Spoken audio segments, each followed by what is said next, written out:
It's impossible to deny that professional sports is a business. Players are temporary. Their contracts expire, they're released, or they're traded to another team. Coaches and general managers can be fired on a whim. Not even the location of a team is permanent. The city of Oakland, California has been faced with 3 teams leaving the city over the last decade, as both the Athletics and the Raiders left Oakland for Las Vegas, while the Warriors built a new stadium across the bay in San Francisco. The one consistent feature of every team is ownership. And owners' actions, both positive and negative, are reverberated through a franchise, systemically altering teams at its core. The direction of an organization is shaped by the decision makers at the top, whose level of competence can set the stage for a culture of winning or a period of misery. Fans need to realize that they're not pledging their allegiance to their team's favorite players, but rather its owners. Poor ownership is pervasive in professional sports. It ruins local pride and unity surrounding our favorite teams. It leads to empty arenas while the pockets of owners get fatter.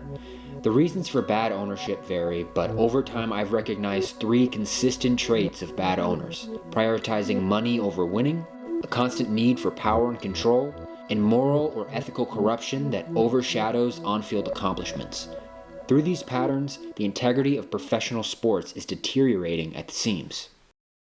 Since his purchase of the Pittsburgh Pirates in 2007, majority owner Bob Nutting has done nothing but disappoint fans.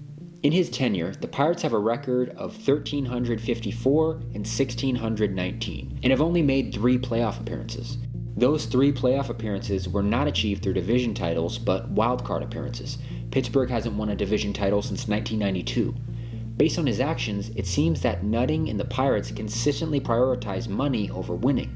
The Pirates operate by drafting young players, developing them, and trading them to teams in playoff contention for more young prospects. The prospects acquired via trade are then developed and traded again for more prospects, continuing this endless cycle. Operating in this way only brings disappointment to fans when their favorite young players aren't awarded contract extensions. Notable players traded in Nutting's tenure are Garrett Cole, the eventual Cy Young winner with the New York Yankees, Andrew McCutchen, former MVP and fan favorite, Tyler Glasnow, eventual All-Star who was traded at the age of 24, Josh Bell, All-Star first baseman, Starling Marte, All-Star outfielder, and Ke'Bryan Hayes, 2-time Gold Glove winning third baseman. Fans anxiously await the fate of current Pirates ace Paul Skeens, who won the 2025 Cy Young Award at just 23 years old. Skeens has cemented himself as one of the stars of the sport in just 2 seasons, and could be a prized acquisition for big market teams. Based on the pattern of Nutting's ownership, one can only expect for Skeens to call New York or Los Angeles home within the next few years. Because of the setup of revenue sharing in Major League Baseball, owners can still make large sums of money despite a consistent losing record. An oversimplified version of this is as follows. In Major League Baseball, 48% of all local revenue is pooled together and divided evenly among all 30 teams. This model is designed to make an even playing field for both big market and small market teams alike, eliminating the competitive advantage that big market teams would inherently have. Unfortunately, organizations like the Pirates aren't spending a large percentage of that revenue to build a winning roster. In this way, it pays for owners not to spend money on their team. Beyond their unwillingness to spend money, the Pirates also show their inability to establish a winning culture in other ways. In April of 2025, the Pirates removed a Roberto Clemente sign from the right field wall and replaced it with a Surfside Vodka advertisement. Clemente is widely considered the franchise's greatest player and is a member of the Baseball Hall of Fame.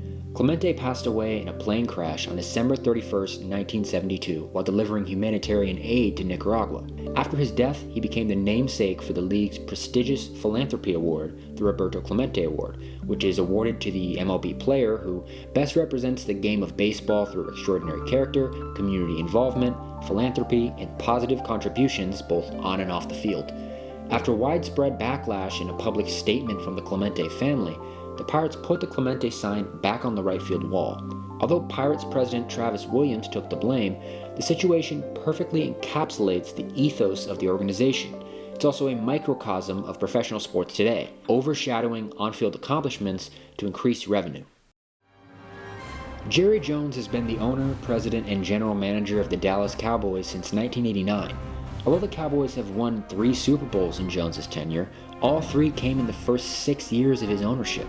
2 of those wins are heavily attributed to Hall of Famer Jimmy Johnson, who served as the Cowboys head coach from 1989 to 1993. Johnson's time in Dallas ended prematurely after his relationship with Jones deteriorated due to Jones's need for control over on-field matters. Since their Super Bowl 30 victory over the Steelers, the Cowboys haven't made a conference championship game and have just 10 playoff appearances. Many owners are not willing to spend money on their roster. The Cowboys don't necessarily have this problem. Their biggest problem is having an owner with unlimited power that can do whatever he wants. There's no general manager in sports that could fail for 30 years and not get fired. Jones is the exception because, fortunately, the only person who can fire him is himself. There's no doubt that Jones knows how to make money and build a brand. The Cowboys are the most valuable franchise in sports, worth $13 billion. Although Jones's growth of the Cowboys brand is notable, his responsibilities as a businessman continuously bleed over into his role as a general manager, where he's tasked with constructing a winning team. At the premiere of Netflix's docuseries on the Cowboys, Jones admitted that he runs the team like a soap opera. He said, "The beautiful thing for networks, or, if you will, streaming companies, is that the NFL is a 365-day-a-year interest factory. A lot of programming, you have to spend as much to promote it as you do to make it. The Cowboys are a soap opera 365 days a year. When it gets slow, I'll stir it up." Jones's unorthodox handling of the media would be tolerated if the team had consistent success on the field rather than 30 years of mediocrity. The idea of prioritizing any and all publicity, good or bad, only makes his celebrity bigger while his team deals with the fallout of his distractions. The biggest star of the Cowboys will never be a player, as Jones's image shines brighter than franchise legends.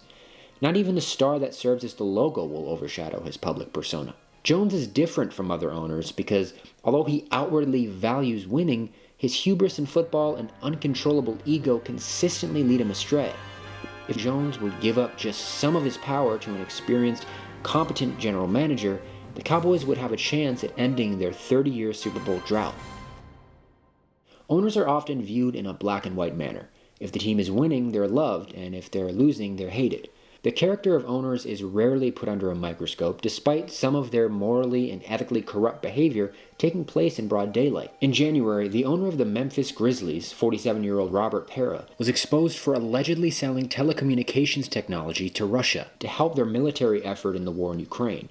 This technology aided precision drone strikes that resulted in the death of Ukrainian civilians. Pera's adjacency to violence and crimes against humanity comes with a large dose of irony. Grizzlies all-star guard Ja Morant served a notable suspension for brandishing a gun on an Instagram livestream back in 2023. It's clear that punitive actions regarding weapons only applies to players rather than the head of an organization. Although there is validity to certain criticisms of Morant and his actions, it takes a lot of mental gymnastics to punish a player for brandishing a gun while allowing the owner of his team to make money aiding crimes against humanity. Pera's alleged business transactions are exponentially worse than any of Morant's actions over the last 2 years. Although political choices are personal, some owners' actions blur the line between making a personal opinion heard and aiding corruption. In December of 2025, the majority owner of the Dallas Mavericks, Miriam Adelson, supported the idea of President Trump running for a third term, an idea that would violate the 22nd Amendment. According to Trump, Adelson promised to donate another $250 million if he runs for office again in 2028. Supporting this unconstitutional action is problematic, and offering $250 million to do so is incredibly tone-deaf. According to the 2024 United States Census, 16.7% of citizens in the Dallas area live in poverty. Just a fraction of that $250 million allegedly offered to President Trump would do wonders for causes like food insecurity in the state that leads the nation in hunger. The interests of owners like Adelson are seemingly not in the community, but in whatever fattens their pockets. With all this said, why should you show your support to a team whose owners are fighting against the welfare of the average person? Sports are a distraction from the hardships we face. Our favorite teams fortify local pride, uniting people under the desire to win. Team logos on caps and jerseys become a token of belonging in a community. A Boston Red Sox hat represents more than a symbol of baseball fandom, but a sense of belonging in the New England area. The Los Angeles Dodgers' LA logo has become bigger than the team and serves as a staple of West Coast identity. Professional sports teams are an inextricable part of culture. Most diehard fans stick with their favorite teams for life. Many fans describe being born into their fandom from their family's historical support for a team rather than choosing a team on their own. I'll see them and get your thoughts on the game. I hate this team. I was born into this, and I'm not gonna ever. I'm always a Jets fan, but like, I hate this team. Despite the impact of professional sports on culture and local identity, it's important for fans to realize that they're still consumers. Tribalism in sports needs to be deconstructed and taken for what it is: irrational, blind loyalty to an organization no matter what. If you're unhappy with the direction of a franchise, stop watching. Your favorite team needs to earn your fandom. This doesn't have to be through wins, but through actions that signal franchise direction and genuine community involvement. This starts with leadership at the top of every franchise. When fans ask themselves, why is my team losing? The answer is not simply because our players aren't good enough or our coaches don't know what they're doing. Most times, the explanation for why your favorite team suffers is not found on the field, but rather in the luxury box where incompetent ownership hides.